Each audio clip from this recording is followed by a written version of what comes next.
Princess Juliana International Airport.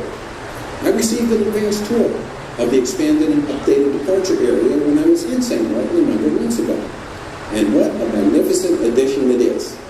The remodeled area will be a valuable asset, not only for the airport, but to all of St. Martin's air travelers from throughout the Caribbean, the Americas, and Europe.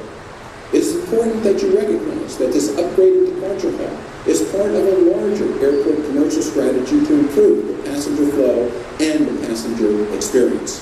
The new lounge area will accomplish this while generating greater non-aeronautical revenues so that SXM can remain state-of-the-art in its facilities and aeronautical infrastructure while keeping costs to airlines lower.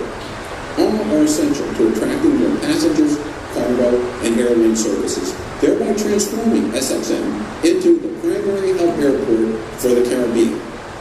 I have met with SXM leadership a number of times in St. Martin and elsewhere, and have reviewed their strategies and plans to accomplish these objectives. I've been highly impressed with their vision. They know where 21st century airports are headed and what the competition is, as well as with the tangible actions to implement their plans and competitive strategies. Are the lofty goals they are setting achievable? Yes. And you can see where you are now, that implementation is proceeding nicely. The enhanced departure area is a key step in strengthening SXM's competitive position among Caribbean airports. But what about St. Martin's broader competitors? What I find especially encouraging in this regard is that SXM executives have a clear understanding of the 21st century airport city and aerotropolis models as engines for St. Martin's future economic development, and they are leading the way in the Caribbean pursuing these models. For local and international dignitaries, business partners, country partners, and concessionaires who may not be familiar with the airport's leading aerotropolis models, let me briefly describe them so that you can better grasp the importance of the strategic direction SXM leaders are taking for St. Martin's economic future. An airport city, as its name implies, is an airport-based urban economic complex whose commercial activities are heavily leveraged by the airport's passenger and cargo terminals. It consists of the airport's commercial and logistics infrastructure that reinforces its aeronautical infrastructure.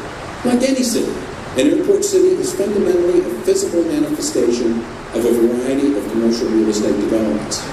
Commercial real estate development for air travelers, such as passenger terminal food and beverage and shopping, and leisure facilities inside and outside the terminal security zone. Commercial real estate development for those providing air transport services, including airlines and freight forwarders. Commercial real estate development for those who rely heavily on air transport, such as the offices for travel-intensive executives and airport hotels, where such travelers can conveniently meet and conduct business. And sometimes commercial real estate development for businesses not intensely related to aviation, such as direct factory outlets and big box retail. Today, almost all business functions found in modern metropolitan centers are located on and immediately around major airports, transforming them from city airports to urban economic realms in their own right, airport cities. Along with supporting air travelers, airport cities serve the local business region. Airport cities around the world, such as Amsterdam Schiphol and Paris Charles de Gaulle, have become airport-anchored central business districts for a broader outside-the-airport-fenced aviation-linked subregion called an aerotropolis. Just as the traditional metropolis is made up of the central city and its outlying commuter-linked suburbs, an aerotropolis consists of an airport city at its core and outlying corridors and clusters of aviation-linked businesses that may extend outwards 20 or more kilometers from some airports. Most aerotropolis development around the world has been largely organic, that is, not planned. Airport cities, however, being smaller, circumscribed territorial units primarily controlled by airport management, are increasingly being strategically planned to be architecturally designed and planned, governed to maximize benefits to users, investors, and the broader region they serve, and supported by an appropriate business model to be profitable. Regarding the third, airport cities have become instrumental to the financial sustainability of many airports, often generating over 50% of their total revenues. These revenues, as I noted, allow an airport to periodically upgrade its aeronautical infrastructure and facilities while keeping its costs to airlines competitive. The airport city is not only about increasing non-aeronautical revenues, however.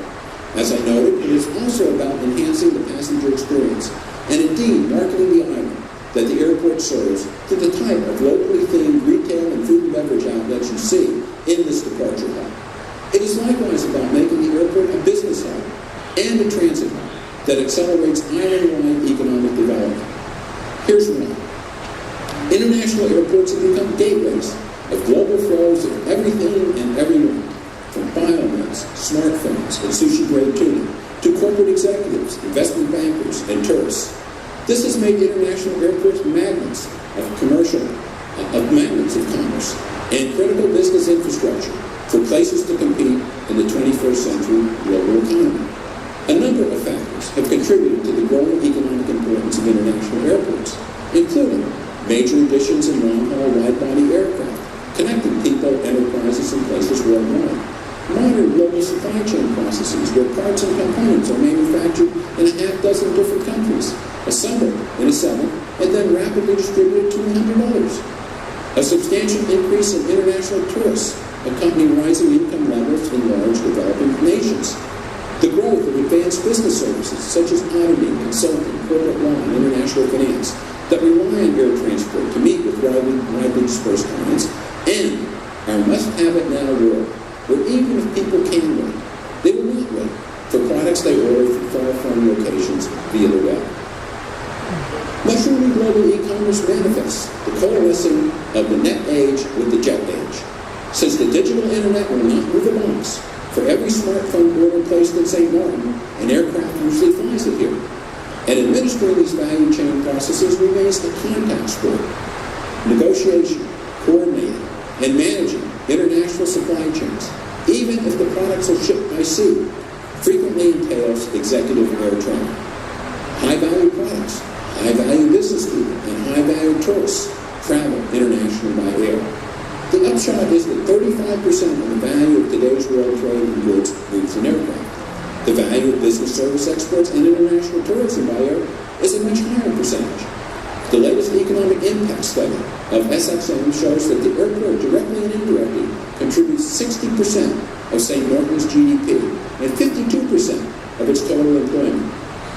Functioning as the concrete interfaces of the global meeting the local, international airports are likewise exhibiting growing impacts on business location and tourist destination decisions, influencing where economic growth occurs.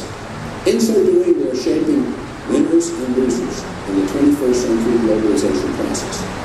Now you may be thinking, but St. Martin is small and not really comparable to Amsterdam, Paris, Atlanta, or Sao Paulo. And you are right.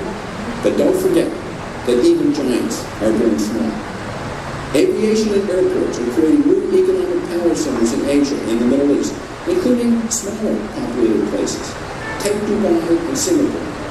So instrumental is air connectivity to the growth of the commercial, logistics, and tourist sectors of Dubai and Singapore, that both places, along with Hong Kong, may be described as global aviation hubs with city-states attached.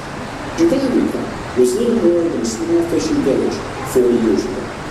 The current prominence of Dubai, Hong Kong, and Singapore as international business, logistics, and tourist centers demonstrates that in the speed-driven network economy of the 21st century, it is no longer the big eating the small, but the fast eating the slow.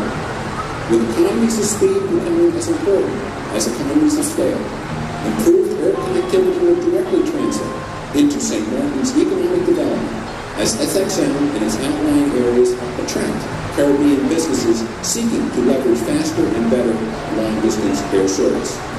What is important to note about the airport city and broader air metropolis development is that it is socially inclusive, providing employment and income opportunities for at least as many at the lower rungs of the socio-economic ladder. Hotel maids, taxi cab and truck drivers, baggage and cargo handlers, restaurant waiters, I could go on and on, as for those at the higher rungs. Along with providing substantial opportunity for those at all rungs of St. Martin's socio-economic ladder, the airport city and air metropolis models, which are based on economies of speed and connectivity, can bring huge competitive advantages to the island by making St. Martin the fastest, best connected place to do business in the Caribbean. To achieve greater speed and connectivity, SXM Management is engaged in two focused efforts to complement its commercial development strategy. The first is to facilitate passenger and cargo flows through its terminals. The second is an aggressive route development initiative to expand St. Martin's air service. The island government can similarly play an instrumental role in improving St. Martin's connectivity and speed. This would involve improving the surface transportation infrastructure connecting key island commercial clusters and facilities to SXM, speeding airport access. St. Martin's speed advantage can be further enhanced by the government accelerating customs clearance and immigration procedures, and by reducing the time it takes the airport and outlying businesses to acquire appropriate commercial development permits and regulatory approvals. To conclude, in the 21st century, connectivity and speed will win. This is the era of this strategy. So too, we're providing Princess Juliana International Airport with the most impressive commercial facilities among Caribbean airports. This is the Airport City strategy. SXM is on the road to success with its Airport City strategy by officially opening this remarkable departure hub and catalyzing a vibrant St. Martin Air Congress through its route development strategy. Amen, and keep going. I'm really looking forward to observing the completed departure hall firsthand and seeing many of you in St. Martin in the near future. Heartiest congratulations, and all my best from Chapel Hill, North Carolina. Ladies and gentlemen.